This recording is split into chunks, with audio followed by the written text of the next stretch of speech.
Fantasy and Some Flights, exploring the realms of beer, board games, books, and bourbon.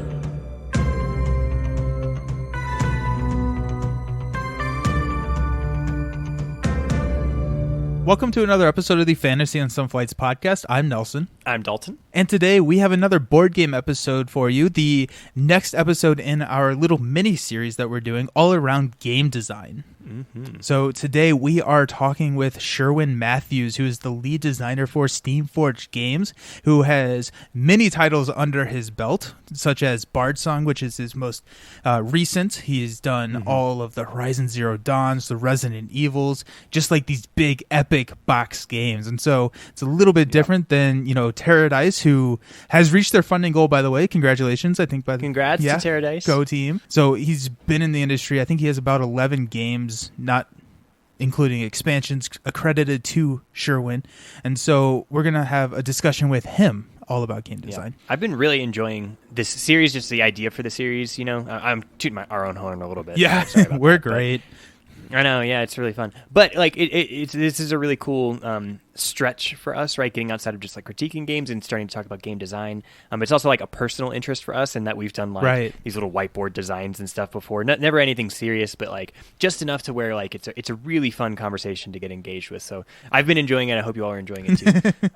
Yeah, well, at least we know one person is enjoying these episodes, so that's good enough for me. Not even two? You can't even commit to two people enjoying it? Well, I haven't heard it yet, so. No. Excellent. All right, ask me what I'm drinking. Oh, yeah. So what's on your flight tonight? On my flight. So this is a whiskey that I got because you visited. And so I wanted to pick up a rye for us to try together. And I think we both really liked it. So this is Elevation 5003 Distillery, and this is a Colorado distillery, which, like I said, I've had some misses with, but I did not feel like this is a miss. So this is out of Fort Collins. It's a town just like maybe 45 minutes north of where I'm at. This is a straight rye whiskey that is finished with maple staves, and we've had on the podcast before. Finishes before that are like this style, right? They're like the stave style, where instead of being finished in a different like barrel, it's being like finished with like extra pieces of wood or whatever. And this one imparted like a lot of sweetness, like a lot more than I was really expecting. I think it's like on the verge of being too much. It's like it might be too much if you just like weren't aware of it. If you tasted it, you'd be like, what is this like syrupy like sweetness that I'm getting? If you're made aware of it and you go into it with that and you have like kind of this open mind of like, this might be just like a little bit towards like an old fashioned or something that has like a simple syrup in it, then it's really, really nice. It's balances really well with like the rye. It has like some other really good like flavors in it. It has like kind of like a dried leaf type like finish to it. And like maybe just like a touch of like that like sweetness, that like you're left with where you're like, is that, it makes you want to drink water where you're like, is that like a little like overly sweet? Yeah. It rides that line. Yeah. But overall, I really liked it. I'd be, happy to hear your thoughts. I think for myself, it was probably like a 3 cheers. Like I think I would be happy to buy a bottle of this again. Yeah, can I see the bottle again? We did a flight tasting, and so yeah. That was a 3 cheers for me as well. So it was significantly different than what I was expecting to get out of a rye, and so so that was aggressive and jarring at first, but it was really nice after you kind of took a step back, drank some water, and then tried it again. And so going into it, it's not that spicy peppery flavors that I was expecting. It was it was pretty smooth too, I thought. So you, like when you taste it in the flight, you're like, is this one of the bourbons? Yeah. Because we had we tried like maybe 4 or 5 different like whiskeys. We had them all set out, and yeah, I remember thinking that too of like, is this one of the bourbons that I poured? Like, and it's not. It's a straight rye that is just really, really sweet. So kind of an odd balance, but different, and I enjoyed it. Definitely the best that I've had. One, maybe not the number one best. The best bottle that I've bought within Colorado. Okay. I've done a tasting that had like a single really, really good rye that was out of my price point. Yeah. But probably the best bottle that I've bought from a Colorado distillery so far. Well, that's exciting. Awesome. Yeah, enjoyed it. What about you? What's on your flight tonight? So since I've moved to Ohio, I have decided that it is probably prudent of me to bring on to the podcast an Indiana beer. And so... Got him.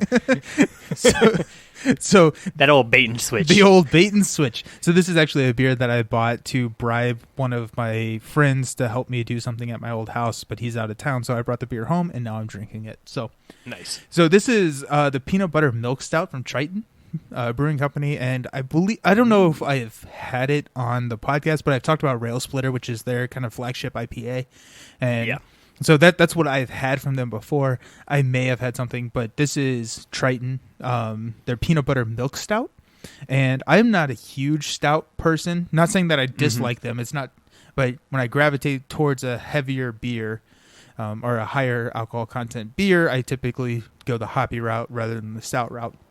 Yep. So I didn't realize until after I had taken the first sip of this beer that it's only 5%. Which that is surprising, right? Like it's like Guinness or something. It's like Guinness, and it lacks the alcohol taste. Which, if you're looking for that, great, right? There's no burn on this, which stouts have very little of that, anyways. But I tasted it, and it tastes very watery. Almost, it feels like they took like the 8% and then just like poured like a good bit of water into and then mixed it up and then canned it. Yeah. And so in that sense, it feels like it's missing like the top half of its flavor profile.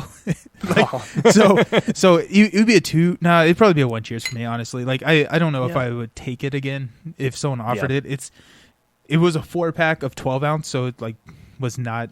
I'm not drinking a ton of them, but I don't taste any peanut butter in it. It's a peanut butter milk stout. I don't taste like any. Peanut butter is usually like a really it's like all you taste sometimes. In these things, like it can be a really strong flavor. Yeah, and like I guess like I get like the bitterness that you sometimes get out of peanut butter, but not any of like the smoothness. I don't know. It's it's a miss for me. But if I brought on just beers that I like, then we wouldn't have the diversity in flights that we would like to talk about on this podcast. But that's right.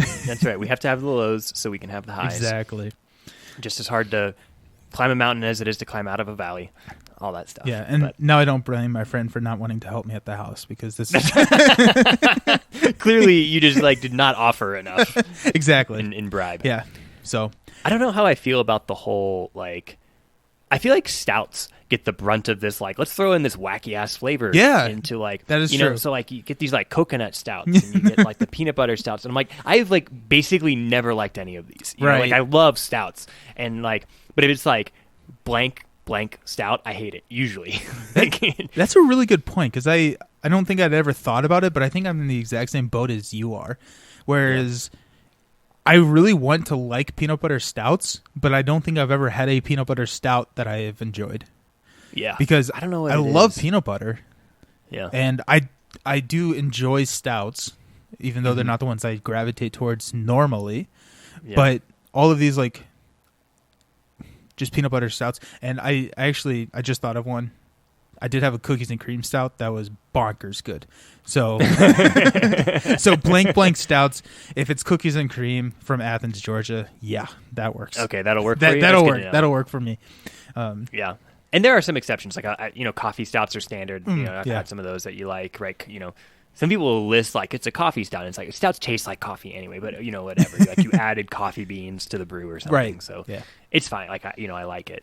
But I don't know when it gets just like way out on the edge there. I don't know. I also like if I looked across the like all the beers, it's like why are stouts bearing the brunt of this like assault on flavor profile? Yeah. I'm having a bit of a conniption. Yeah, this is an area I get testy about. I think it's probably because the stouts are on the sweeter side of beer. And so it's easier to mix in sweet and salty flavors with that. Yeah, true. Whereas like I don't want a peanut butter IPA. Like that just sounds awful to me. Yeah. And so I think it masks a lot of flavors fairly well, and it complements a lot of flavors pretty well. And maybe there is a peanut butter IPA out there. I mean, I guess I'll try it, but like it's not it's not something that I typically think of with the hoppy flavors as opposed to the sweet flavors that you typically get with a stout. For sure. If I'm going to try a peanut butter IPA, it's going to be like on a flight. Oh yeah, like, I'm not going to buy a can of that, but much less a 4-pack. But right. But so that is the peanut butter milk stout from Triton Brewing Company. A swing and a miss for me, unfortunately. Yeah. But unfortunate. We do only have good news from here. So that's right. We're gonna now we're on the uphill part. So we record this separately from the interview with Sherwin. So we will go ahead and splice in the audio right now. Welcome. We have Sherwin Matthews, the lead designer for Steamforged Games. You may know him from some of the awesome games in his portfolio, such as Resident Evil, Horizon Zero Dawn, Monster Hunter, and most recently Bard Song, which is the talk of the town. Everyone online is talking about this, and I walk past it, and I've seen it in 3 FLGSs at this point, and it just looks insane. But thank you so much for coming on, Sherwin. How are you doing tonight? I'm doing pretty good. Thank you for that intro. That's cool. Nice to see that Bard Song's made such an impact. But I'm doing pretty well, thanks. Excellent. Well, we are super happy to have you on talking about your games and the design process that you have gone through with Steamforged Games. And we wanted to highlight Horizon Zero Dawn a little bit during this discussion, as Steamforged was kind enough to send us a copy to preview, or not, I guess not preview, it's been out to review and play. And so this is going to be a really exciting discussion, because we to give a background on some of our rating systems, we rate games under we call it the mech rating, the mechanics, the experience, and the components. Okay. And all of your games have a 10 out of 10 components. They look incredible. They have awesome minis. They have really cool theming. And so just really excited to see that. Opening up the Horizon Zero Dawn box is just like a presentation. Thank you for coming on. So talk to me about Steamforged and your history there. How have tell me about your history. What has led you into your role there and wanting to design and build board games? There's it's a really interesting journey, actually. So I started out way back in the day, before Steamforged even existed as an entity. We were literally just a bunch of guys, who knew each other from our gaming scene. And I met this guy who came into my local gaming club. In the UK, we have gaming clubs versus what is more in America. I know you have more of a sort of friendly local gaming store based that's how geeks get together and play games, whereas in the UK it tends to be clubs versus that. We don't really have gaming stores in quite the same vein. And this guy came into my club, and at the time I was club president, so helping to run the place. So I kind of bounced over to him, "Hey, how's it going?" We chatted for a little bit, and he said, I'm bringing this game to Kickstarter soon. It's going to be called Guild Ball, and it's a soccer game, which is like a tabletop soccer game, which also involves knives and beating each other up, which is kind of interesting. So straight away, that's kind of fun. And we chatted for a little bit about various different bits. And I said, "Well, I've written a few things. I'm an author. I can actually I can jump in and help you write some of the lore and some of the background for this thing." So we chatted a little bit about his favorite authors, like Joe Abercrombie and so on. And at that point, he said, "Okay, well, tell you what, go away and write something for me, and we'll see where we get to." I went away. A week later, I came back with a piece. It's called Match Day, and Matt read it. This Matt Hart is the man I now know was that person. Said, "That's incredible. I love this. I want you to write everything." I was like, "Okay, well, that's kind of cool." So anyway, this Kickstarter happened, and people really seemed to like that, and it kind of went along. And then I pretty much from there, I became lead writer for Steamforged Games. So I was writing all of our various different fiction, all of our stories, and so on. And then it got to about the stage at some point. So I'm sort of working as a lead writer. I'm writing various different fiction for our different bits and pieces. I'm writing introduction and sort of lore pieces for stuff like Dark Souls. And then Matt said to me, "I'm making a new game. And I know you've chatted to me about video games you love in the past. And I think you'd be really cool if you could help me design this thing." I'm like, "Okay, what's the game?" He's like, "Resident Evil 2. At which point, I think I actually was tore his arm off. At that point, I was like, "Yeah, no, I really want to be part of that. That's like my favorite game. I would love to make Resident Evil 2. And, do you know that bit where you kind of have that person who knows that would be the reaction they got? He's got this real kind of grin on his face. Where I'm like, "Okay, you knew that would happen." Anyway, so at that point, I started working as game design development. And from there, I've kind of just gone on and on and on from doing stuff. What's really interesting is the part where, and this is why it's sort of twofold, is the part where it wasn't until I started doing that, I started thinking back over sort of, in random moments about when I was much younger. And remember these small incidents where actually, when I was even at primary school, which is, I guess, elementary for you guys, we basically had something where I decided designing board games. And I'd completely forgotten about that until I kind of started thinking about it, going, I did try and do that, didn't I? I remember spending one afternoon trying to make a Labyrinth board game.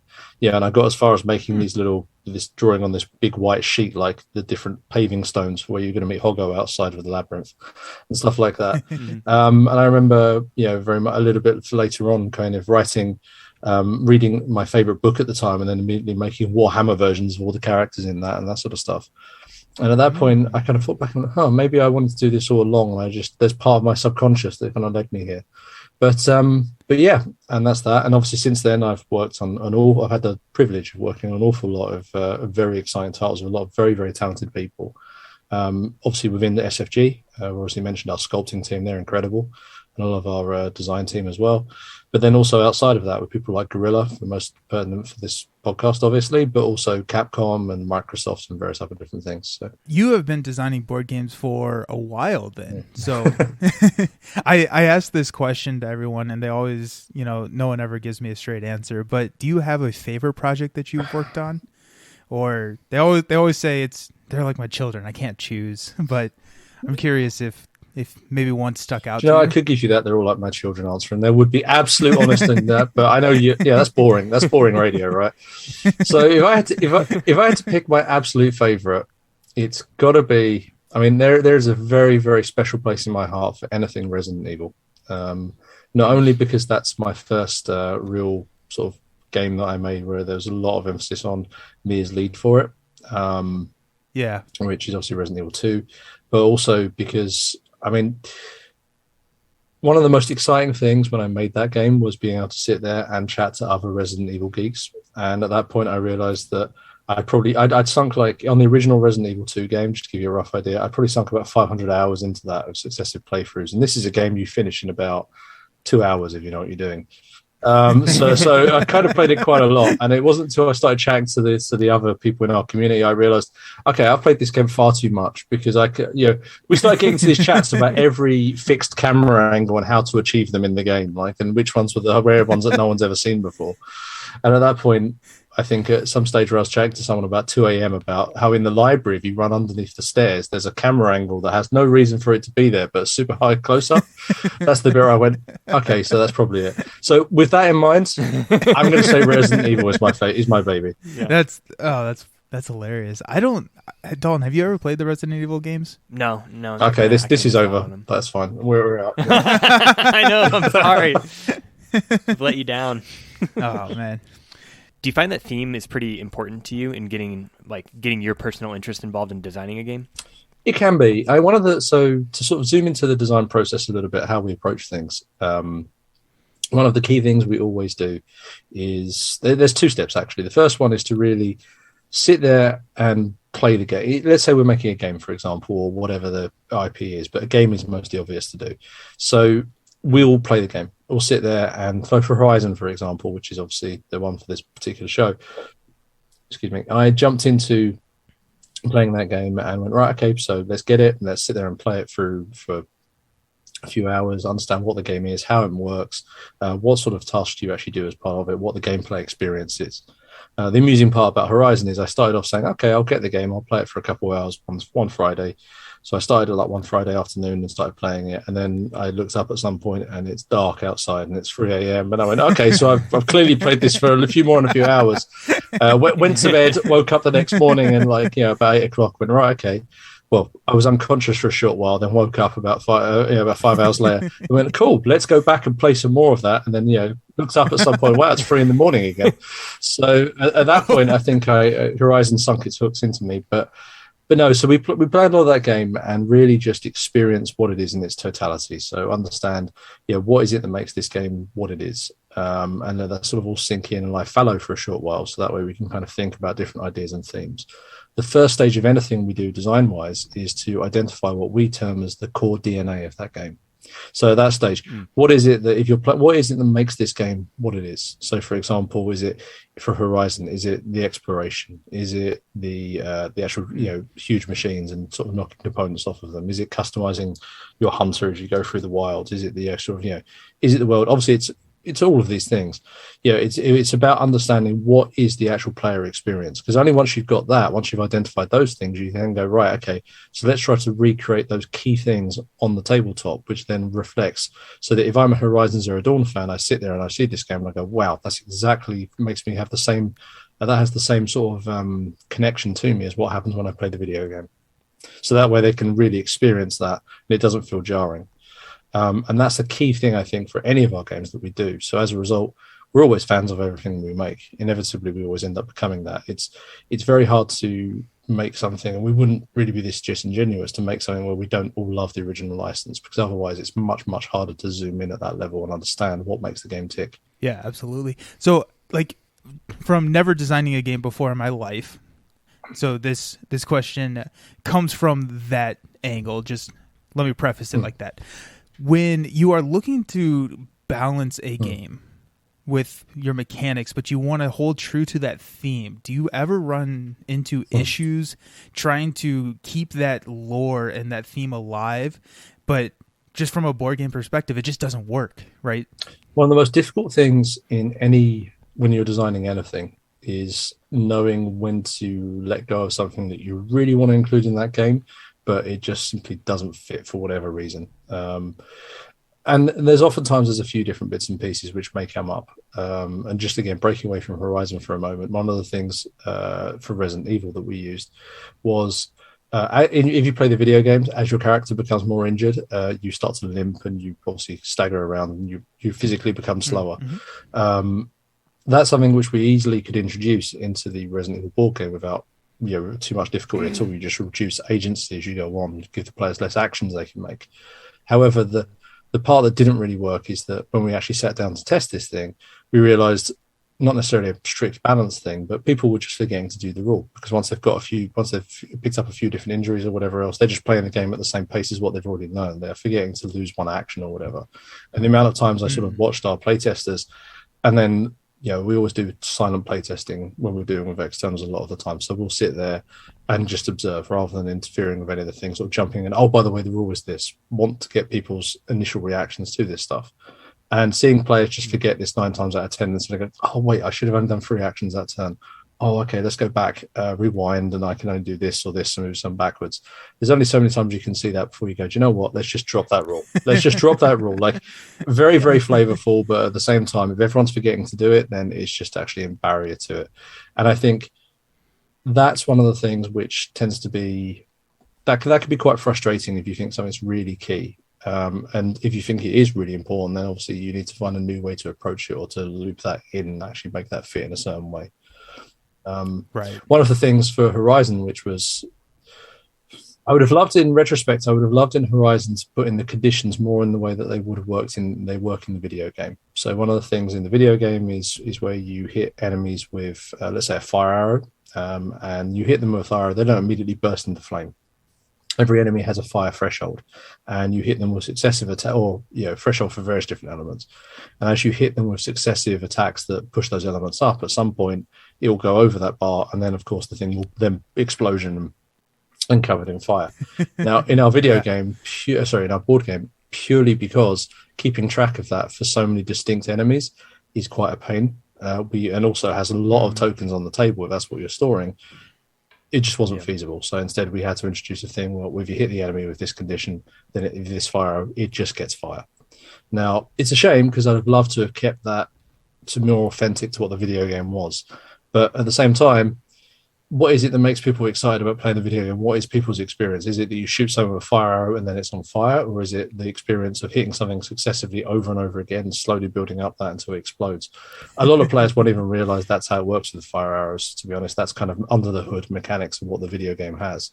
Veterans will tell you that's exactly how it works, but the more casual player just wants to shoot stuff with a fire arrow. So it's kind of stuff like that. So with all of these kind of tic-tac rules that you have streamlined for the final product, is it in playtesting that you sort of watch those silent playtesters, which I think is a really cool way to do that, is to not intervene at all and just kind of let them fumble through to kind of get a unique or a genuine feel for how the game works? Is that where you start to notice a lot of the mechanics that you decide to keep or alter, or can you walk me through that process? Yeah, sure. So any game, so generally as a starting point for most of our games, we'll start off with a design stage where we have the initial hook or the initial game loop. And that's the point where we'll sit there and we'll test it, we'll make proof of concepts, prototypes, that sort of stuff, and get a rough idea for what this game is. At that stage, we'll then move on to a little bit further. And that's when we create a design Bible, as in what this product looks like, how this game works, and so on.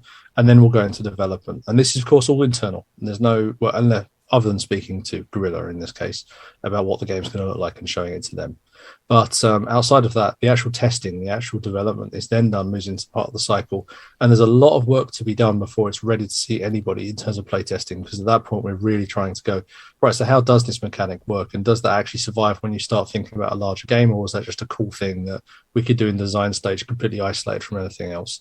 And we can build it up slowly. You know, how does this affect, if we make a change here, how does that affect the rest of the game? What other systems we need to put in place to represent a Thunderjaw, for example, versus something we have like a Lancelot or whatever else. And as we expand out on that, there's a point where you get to where there's lots of cycles, there's lots of development cycles, there's lots of stuff where lots of iteration, lots of very quick, rapid fire kind of changing, at which stage you get something which is really a prototype you're ready to then send out to the world. And we'll have externals that we use, who are like trusted playtest groups who will kind of get... I mean, early access is the best way to describe it, but they'll work with us at the earlier stages to kind of see this and identify what works for them, what doesn't work for them. And at that point, we'll get we'll send out very targeted feedback research or very targeted feedback questions. Yeah, how did it feel to use this particular weapon? How did this enemy react on your tabletop? What was a strength in this mission? What did you guys feel like when you played this particular thing? Were you hurried? Did you feel a sense of urgency? Was this something where it felt quite pressing to how you guys played around the table, that sort of stuff? And that's where we start to collate and sort of really work with these teams to kind of understand, okay, so let's pull in these different aspects. So by the time we actually get to that point where we're actually sitting out for more, and all of those are blind playtests to a point, but the point where we have different teams to focus on different elements of things as we go along. We have some teams, so some playtest groups are really focused around lore, and they and for them it's all about storytelling, and every game is a journey. We have other groups who are very much more mechanically minded, and they're almost like a sort of high-end competitive gamers, and they won't care about the story whatsoever. They'll just care about how kind of the game balance is focused, that sort of stuff. It's always important to get lots of different perspectives on these different things, because ultimately you don't want to make a game that appeals to all of the people who want to tell a story, but then mechanically players can exploit it too easily. The other way around, you don't want to have the hardcore mechanic focus to like competitive wargame level, and then have like a whole bunch of old people who go, yeah, but there's just no storytelling here. So it's important to draw from all those disparate groups. And by the time we get to the stage that we just mentioned with the sort of true blind testing, at that stage, it's more like sanity checking to make sure that the game doesn't fall down in a heap somewhere. Someone's not going to do something unexpected and go, hang on a minute, if I do this, if I shoot this arrow into this enemy and that causes fire, but then you over there do this thing, then the rules suddenly don't tell us how to resolve this event that just occurred there, and now the whole thing fell down.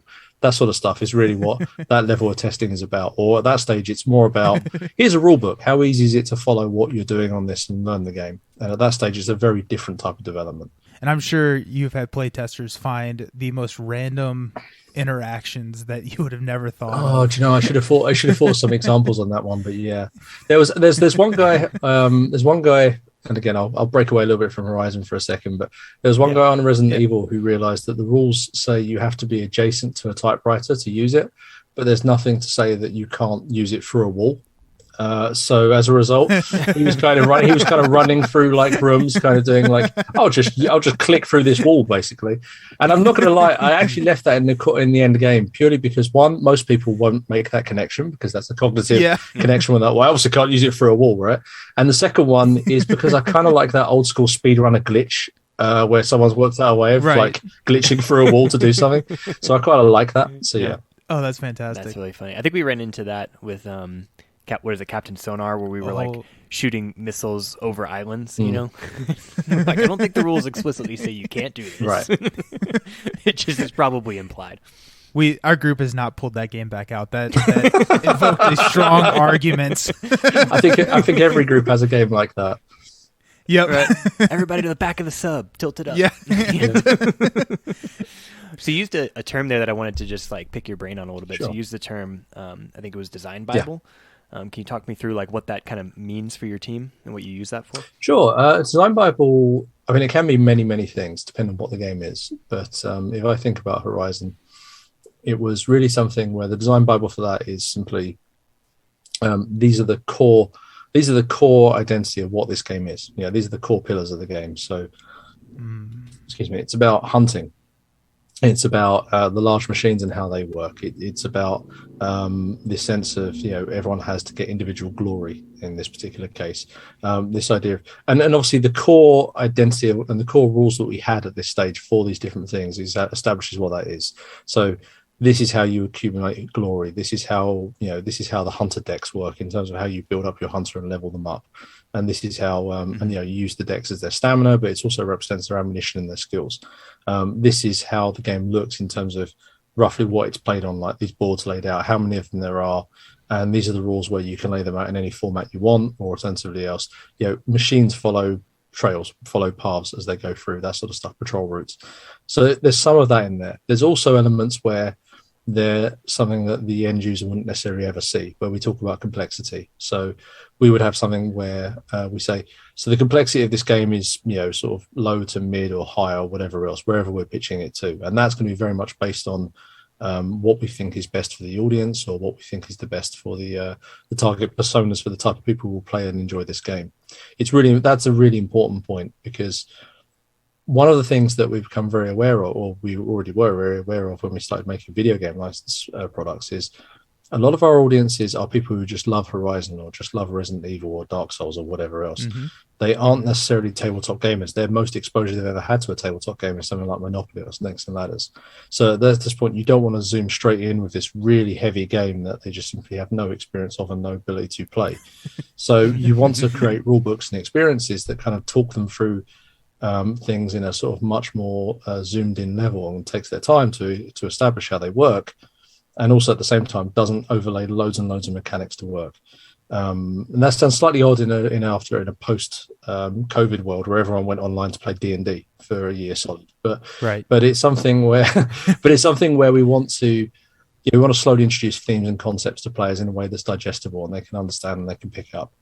So these are all key things that are part of what Design Bible says, and that's something where, for us anyway, the game designer or product owner, if we have one of those for this project, which we do, will be someone who really thinks about how to look at the end user facing stuff, and there'll be constant touch points throughout the game's development cycle to make sure that we don't ever stray away from that stuff, that the Design Bible stuff is always here every single time, so we never suddenly find ourselves with things changing and warping a little bit through the development process, so we have a game that's far too complex at the end, and we kind of all sit there and go, oh God, wish we'd well, once you get to a certain stage, you can't push that stop button and then revert backwards and fix it, right?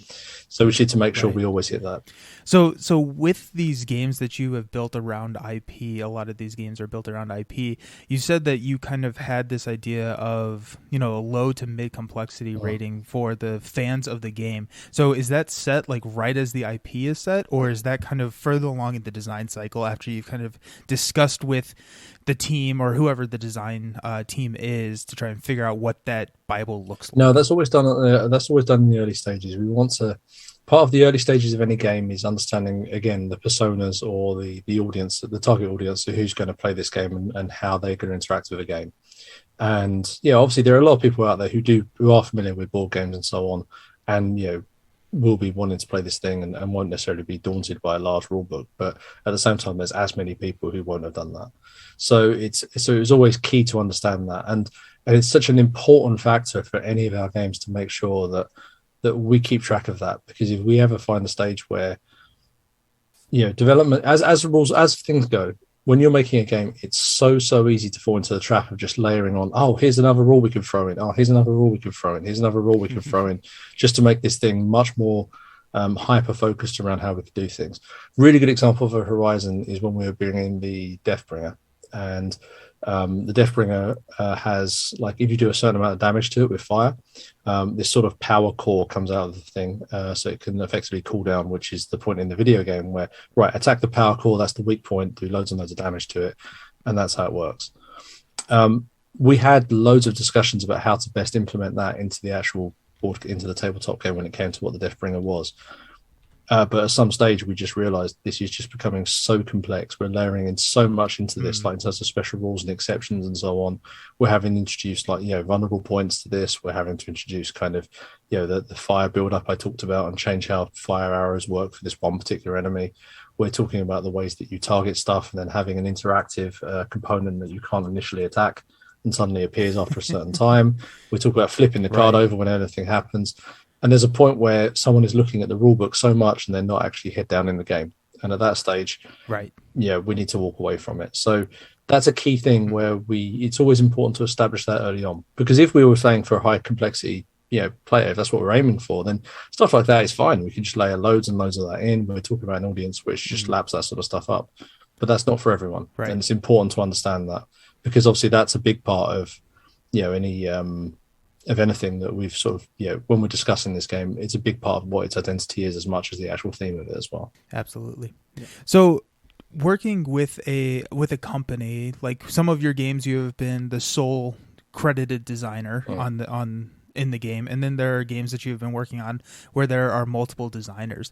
When you're working with multiple designers, how does that process look like? Is there, you're each responsible for a specific part of the game? It's a collaborative environment. Can you talk me through that a little bit? We're all everything is always a collaborative effort. I mean, obviously, even if design and development is one part aspect of our games, but at the same time, there's an awful lot of stuff that goes into graphic design, goes into sculpting, goes into production, logistics, all sorts of different stuff, marketing. Like, I don't think any of us would be anywhere near conceited enough to say, oh yes, I do everything. But in terms of zooming in to design and development, in truth, there's this name that appears as lead as game concept on a lot of our games, which is Matt Hart, our creative director. And Matt generally was involved in every single one of our projects at some stage. Even in the very early stages, Matt will initially discuss and sort of sign off at any level what that is. And mostly Matt will have some level of involvement with all of us in terms of spitballing different ideas around, bouncing things off of us. And in his own way, the way that Matt generally works is a lot of it is sounding board. Like, he'll just throw loads and loads of ideas at us until eventually we kind of, that's really his function, is to throw loads of different ideas until he's comfortable that we know what we're talking about and we actually have a lot of stuff ready to go for what this game is and build it up that way. And Matt will inevitably get involved in some of the design process as well as part of that, and sort of, help us with different suggestions and stuff. Once you've actually moved away from that, we normally find that what generally tends to happen with most of our games is we'll have a lead designer and a lead dev. And lead designer is really around that sort of high level concept design and coming up with rules and bits and pieces in the initial stages.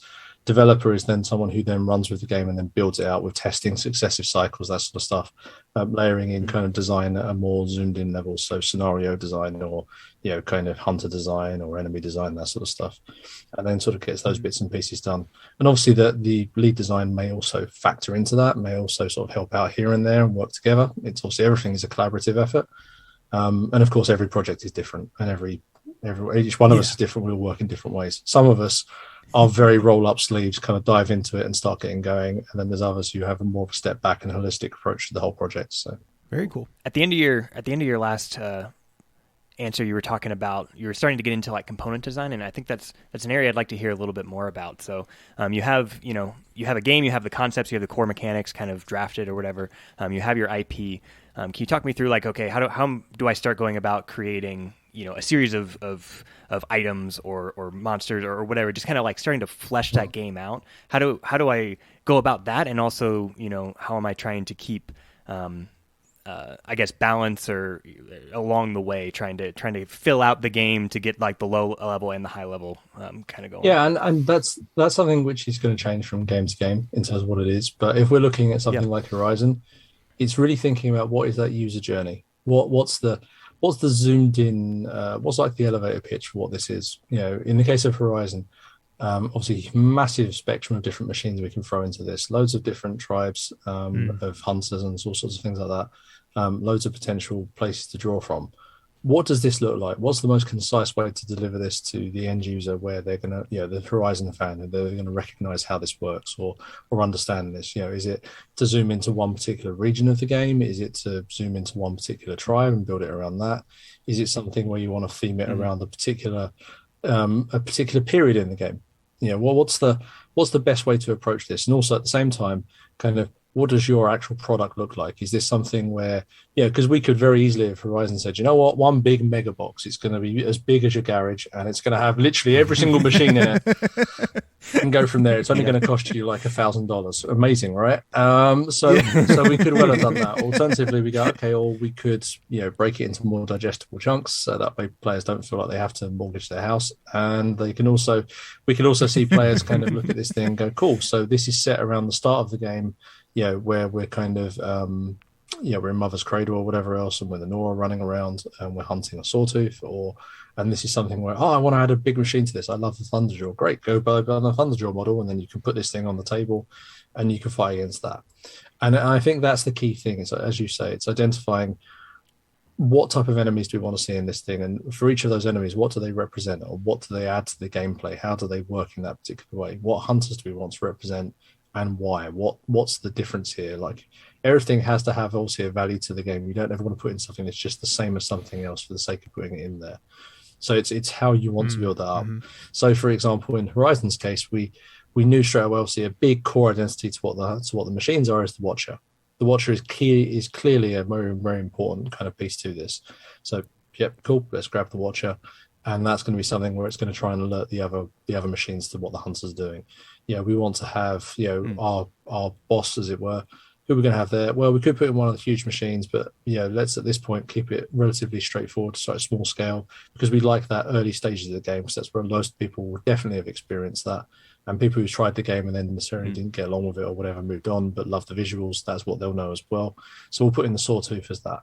And immediately we suddenly go, right, so that helps us with understanding what the other types of machines that you can encounter around here are, and what we can do with each of those in terms of how to represent them. So we have a Scrapper, which has range attacks. Okay, fantastic. And also a very hostile creature. We can then put in something that's a bit more relaxed, like a Strider, where it's all about, or a Grazer. And those things are in there because we wanted to have something where, hey, they break away. They don't necessarily attack you. The danger there is actually they're all going to run off the table without you giving a chance to kill them all. And that all of these things require different gameplay to actually try and manipulate how to play against them, to bounce, for players to bounce off of, so that way they all represent something different in what this game is. And obviously that then zooms into how the hunters work as well. How do we want the hunters to work? Do we want them to represent their different tribes? And and if so, how do they do that in their own way? Obviously they all have their own identity. How do we build this thing up?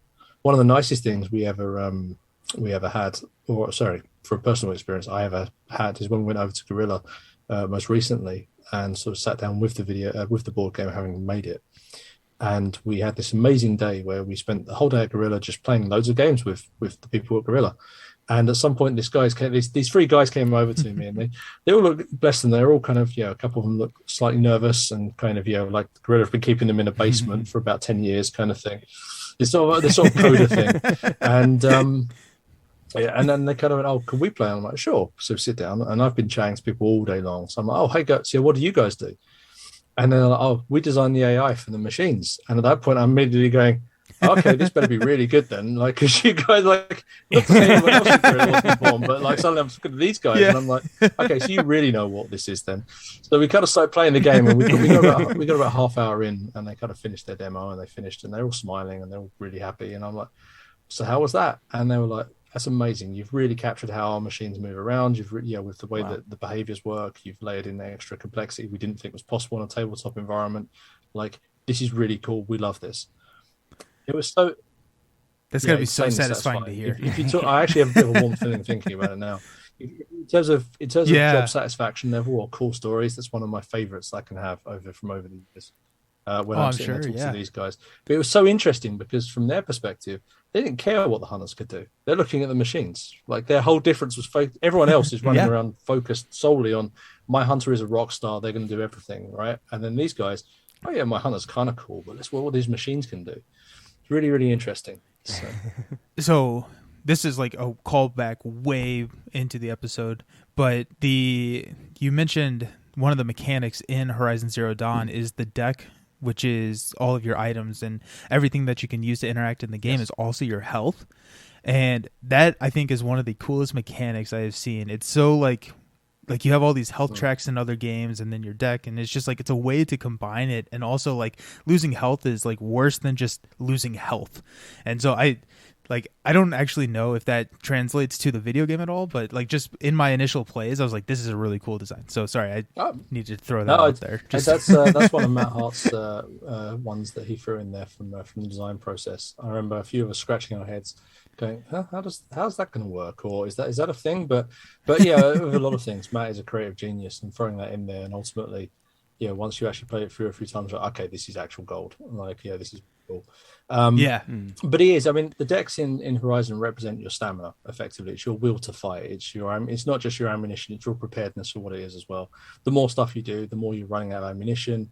The more that your hunter is getting tired, running around under the sun, hunting these machines and everything else. Because one of the key things we wanted to do in Horizon is really establish the idea that these hunters aren't Aloy. They're not these superhuman characters that can go run around, do everything. Mm-hmm. They are much more human, and thus that kind of makes them feel a bit more vulnerable, a bit more fragile. And there's also at the same time, speaking away from a lore perspective, a really cool thing that we try to put in a lot of our games is this idea of, it's always risk reward, and this idea of kind of, I'm trying to think the best way we want to describe it, but it's something to do with kind of the agony of choice. Like it's something where you go, I could do all this really, really cool stuff, but that leaves me really exposed to kind of retaliation or whatever else. So you always want to constantly carefully measure your gameplay, because that's where a lot of the skill stuff comes in. I saw in the same Guerrilla demo I was going to talk about, I talked about it slightly earlier. We had there's one group of players I sat there playing with, and one of the guys very quickly went, okay, so I identify purely mechanically so I identify that if I move very quickly, if I sprint in this game or I make attacks, the range attacks and stuff, I'm using up my health bar.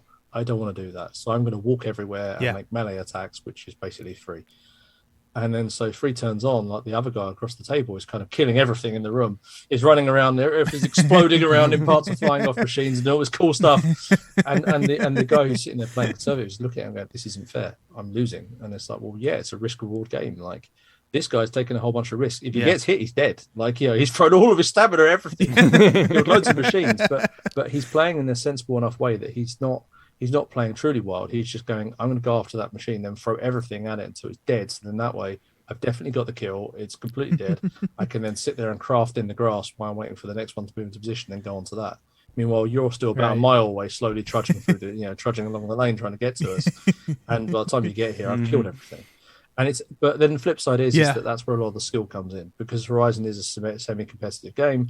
So a lot of it is kind of what you would do is run into position, and while that guy's doing everything, I've killed everything in the room. Yeah, here's a small arrow shooting at that machine there. Not going to do anything except to alert it. Now it knows where you are. I'm just going to step back and watch you get murdered, because that's what this game is. So that's kind of, there's always that element to it as well. That's hilarious. So like we have a lot of listeners that are interested in design, that maybe they've, toyed around, they've created the labyrinth as you were talking about earlier, or they've been further along in their journey. Do you have any advice to aspiring designers that you can give? I get asked this a lot. The best thing if you're looking at designing is really to roll up your sleeves and get involved. And it is, your first game you're going to make is going to be absolute garbage. Your second game you're going to make is going to be absolute garbage. Your third game you make is going to be slightly better garbage. And it's something where you've just got to keep at it over and over and over. And it's okay to do lots of iterations of something. Like a lot of there's a lot of aspects to it where people think they can sort of sit there in totality and go, I'm going to design a Horizon Zero Dawn, or I'm going to design this massive game, pick whatever your favorite game is that, and run away with it. And you may well have an idea in your head where you can do that, and that's what that looks like. But the most important thing is to zoom straight into a core mechanic, like a core loop. All of our games start off this way. We sit there and go, do you know what would be really cool? X, Y, Z. and you'll make a loop that represents X and maybe even Y, and probably not have a chance to do Z. And at that point, you'll then go, right, so this is my core loop. Is this engaging? Is this something where I sit there and go, oh, that's really compelling. I want to play this over and over. How do I expand upon that? And it's going to take a whole bunch of time for you. You're going to come up with, I don't know, 20 of those different things before you eventually hit on one which actually really sticks, and you can start to think about applying something else too, or you can start growing out in that way. And a key thing that you should always do with this is think about sort of layering that on, and all the time what you're doing is honing your experience. All your time is you're just getting better. It's like any muscle, the more you work it out, the better, the stronger it becomes, and the more involved that will be. And that's one aspect of it. The other is just playing lots and lots and lots of different games, mostly because you see what works for other people's games, what makes it really, what makes things really tick, what you as a gamer really like doing, what you really enjoy. By playing lots of different types of games, you'll pick up on these different ideas and see this really cool stuff that people have done. And obviously, I'm not saying copy anything else that anyone's done, but you kind of get an idea of going, this is really cool. Like, I would do this differently in this way. Cool, then do it differently in this way. Fold that into one of your mechanics. Or if you see something that you think is just really interesting, the way that a card flip happens at a certain time, or you love the stamina in Horizon Zero Dawn, think about how you're going to have something similar in what your game is. And then go from there. So a lot of that is that. In terms of actually moving into the industry, that one I'd really say is getting involved in playtesting. A lot of voluntary playtesting. Lots of companies like us and various others will kind of have playtesting groups of people who are trusted playtesters that we use for various different things. Get involved in that, because if nothing else, it really gives you a lot of experience into the the process of how games actually go through, the sort of questions you are being asked, because that will help you think about your own game as well. If you're being asked, how did you feel about X, Y, Z?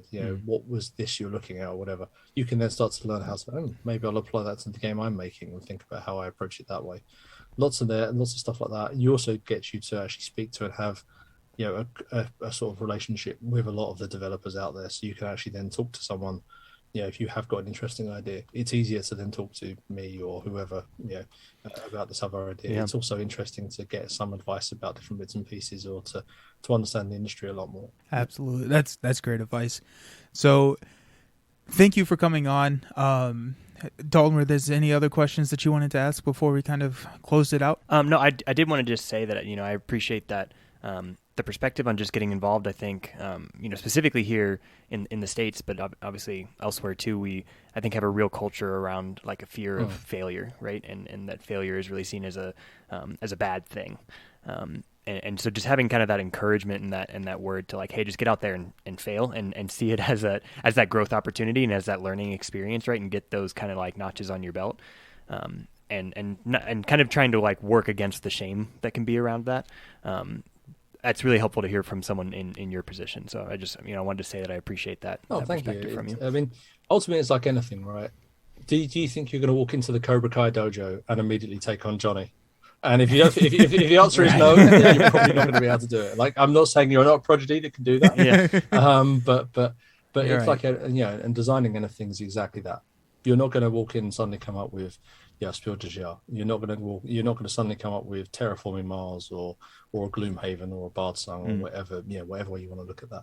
That simply doesn't work that way. Even purely because you might have the most amazing design chops in the world. I guarantee as soon as you hit reality of actually production, in terms of how much it costs to think you simply make things or how many things you could fit into that box, you will very, very quickly have to revise your ideas of, okay, I can't do this.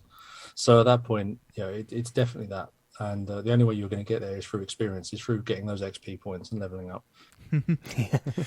That's a great way to look at it. Yeah. So I have to end with the question. How does it feel to have Bard Song out and available to the public? I mean, it was a very successful Kickstarter. If I recall right, it was over like £1 million raised. I mean, beautiful, incredible campaign game.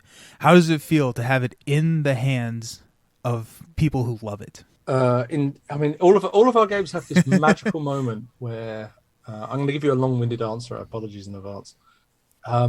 No, all of our games have this magical moment where my imposter syndrome kicks in like you wouldn't believe. And I find myself sitting there going, because playtesting for a lot of our stuff is basically like prototype cards built in PowerPoint and things held together with sticky back tape and kind of blue tack, and kind of I'm moving around proxy models of stuff like, for example, Horizon Zero Dawn started off in a bar in Amsterdam while Matt and I were waiting to get on a plane. We were moving around pint glasses and beer bowls to represent watches and so there's lots of stuff like that. That's my kind of prototyping. Right? So we need another model, more beer. You've got it. That's exactly it. And with some really bemused sort of Dutch waiters standing around going, "What are you guys doing? Why are these two weird English guys getting excited and shouting at each other?" So that's the thing. But no. So there's this magical point with any game that you make where it goes from being that on your table, and lots of bits of cut up bits of paper and lots of kind of bits of coloured card and models from a variety of other games and just dice and with like stickers on them to represent different numbers or whatever else, to suddenly that game is actually a thing where, hey, wait, there's models and there's laid out cards and there's a board and all this other stuff. And then you immediately kind of have this thing going, I really hope this game is as good as I think it is. Because that's the first thing that goes through my head anyway, because that's the imposter syndrome kicking in. But the other part is it's always incredibly surreal to see this thing that has existed as a prototype for so many months on your table suddenly appear as an actual tangible thing. And it's incredibly surreal to see that land with people, but it's insanely humbling to see the response of the community. There are so many people out there who are passionate about this product in terms of any of our games, to be fair, but it's insanely humbling to have people from all around the world suddenly sit there and go, this is incredible. Let me talk to you about my experience of playing this. Like, we met the Hermit and we didn't know the name of the Hermit, so it all went horribly wrong for us. But then we met the Dwarf Prospector, and oh my God, what an arsehole he was. That sort of stuff. Loads and loads of different stories like that, which is really cool. And I think that the passion of our communities is such that I can only ever describe it as humbling and very daunting to approach anything, because they are so invested in what our product is and they are so passionate about it. And it's always a slightly surreal experience, because ultimately I always feel like this geek that kind of had a lucky shot to kind of actually go and make games. And I always find like I know what my shot was in terms of getting the opportunity to do this stuff, and I'm not necessarily someone who is perhaps the most gifted at what game design is. I know, I always feel like when I sit down with our team, I'm not necessarily the most intelligent voice in our room, or I am not necessarily the person who has the most natural ability for it, or is the deepest thinker. What I normally apply to a lot of our games is just brute force kind of tenacity and kind of willingness to just roll up my sleeves and work and work and work until it's done, and however long it takes. So whenever a game lands like that, it's always just, this feels like this massive reward for hard work.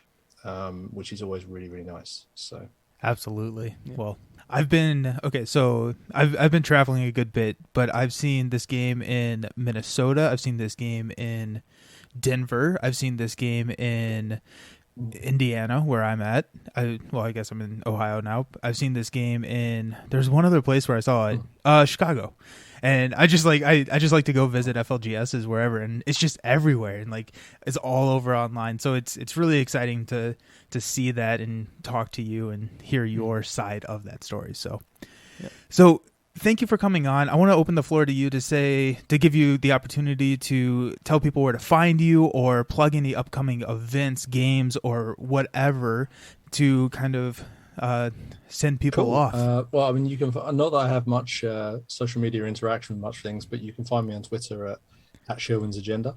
Obviously, please do follow all the Steamforged socials, because obviously we have various different bits and pieces, including if you're an old school RuneScape player. That's a Kickstarter that's coming up very, very shortly. So I'm so excited for that. So come and enjoy that one by all means. Otherwise, upcoming events. So obviously there's Gen Con. Depending on when this actually comes out, I don't know if you release things, but Gen Con certainly is one to look out for. I'll be there playing a whole bunch of Bardsong and Horizon with people, which is cool. So stop by, if nothing else, just say hey. If you're not going to play some games, always happy to chat to people. I mean, that's one of the best parts of what my job is getting to interact with people and chat to everyone. The other one, if you're in the UK, is UK Games Expo, which is a couple of weekends away now. So that's one good one to try. Otherwise, I mean, there's various different shows that are going on. We obviously have a presence where we go to just about everything. So definitely that. It's definitely show season right now, and now that everything's starting to open up again in a post-COVID world, it's really exciting to actually get on the road and see some people again. So I'm definitely looking forward to that. Excellent. Yeah, so this will be out before Gen Con, probably not before the UK Games Expo, but I will be at Gen Con, so I'll definitely swing by. And cool. And in the meantime, just so that way we have good recording, thank you for stopping by and seeing me at the Games Expo. If you did, really appreciate that. It's really, really awesome of you, man. Thanks, yeah, you're the best. Yeah, of course, anytime.